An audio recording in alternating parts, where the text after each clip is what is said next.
semuanya, perkenalkan nama saya Jennifer Kesyartono. NIM saya 22D10227, kelas Teologi Moral Manajemen 3. Pada video kali ini saya ingin menceritakan tentang Bu Tursia, penjual roti keliling yang hidupnya penuh kesederhanaan. Bu Tursia adalah seorang penjual roti keliling yang menggunakan sepeda tua sebagai alat untuk menjual roti-rotinya. Beliau adalah sosok yang penuh semangat dan selalu menyebarkan senyuman kepada setiap pelanggan yang dia temui. Setiap pagi sejak 30 tahun yang lalu, Bu Tursia mengayuh sepeda lamanya dengan keranjang roti yang ia taruh di belakang sepedanya. Kehidupan Bu Tursia tidak pernah mudah. Suaminya yang merupakan tulang punggung keluarga telah meninggal dunia saat anak-anak mereka masih kecil. Namun Bu Tursia tidak menyerah. Beliau bersikeras untuk memberikan masa depan yang lebih baik bagi ketiga anaknya yang masih sekolah di bangku SMP dan SMA. Namun, di balik senyumannya yang ceria, Bu Tursia juga menghadapi berbagai masalah dalam menjajakan dagangannya. Salah satunya adalah sepedanya yang sudah tua dan sering mengalami kerusakan.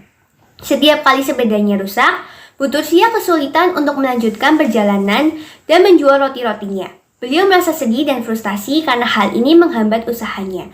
Hingga suatu ketika, sepeda Bu Tursia mengalami kerusakan yang cukup parah. Bannya bocor dan rantainya putus. Hal ini membuat Bu Tursia merasa putus asa dan tidak tahu harus bagaimana. Karena untuk memperbaiki sepedanya yang rusak, Bu Tursia memerlukan biaya yang tidak sedikit. Saya selaku pelanggan setia Bu Tursia merasa prihatin dan berusaha untuk membantu Bu Tursia mencarikan solusi.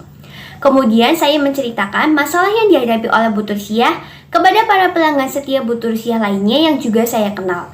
Dan puji Tuhan, para pelanggan setia Bu Tursia bersedia untuk memberikan bantuan dana. Dan akhirnya dana yang terkumpul bisa digunakan untuk membeli sepeda yang baru. Hal ini kami lakukan agar Bu Tursia dapat kembali berjualan roti dan dapat menghidupi ketiga anaknya. Ketika menerima bantuan kami, Bu Tursia merasa sangat terharu dan berterima kasih kepada kami. Bu Tursia pun kembali menjalankan usahanya dengan semangat yang baru.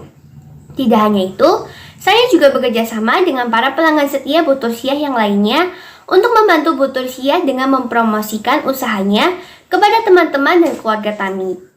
Dukungan ini membantu Bu Tursia untuk mendapatkan lebih banyak pelanggan dan meningkatkan penjualannya. Dalam waktu singkat, usaha Bu Tursia semakin berkembang. Ia berhasil memperoleh banyak pelanggan sehingga dapat meningkatkan pendapatannya. Bu Tursia merasa bahagia dan terharu dengan dukungan dan kebaikan yang ditunjukkan oleh para pelanggannya. Kisah tentang Bu Tursia sebagai penjual roti keliling menginspirasi kita pentingnya solidaritas dan saling membantu dalam kehidupan serta kesabaran dalam menghadapi cobaan dalam hidup. Mari kita semua belajar berkomitmen dalam membantu dan mendukung orang-orang di sekitar kita. Dengan saling membantu, kita dapat menciptakan dunia yang lebih baik, meringankan beban orang lain, dan membuat orang di sekitar kita dapat tersenyum. Terima kasih.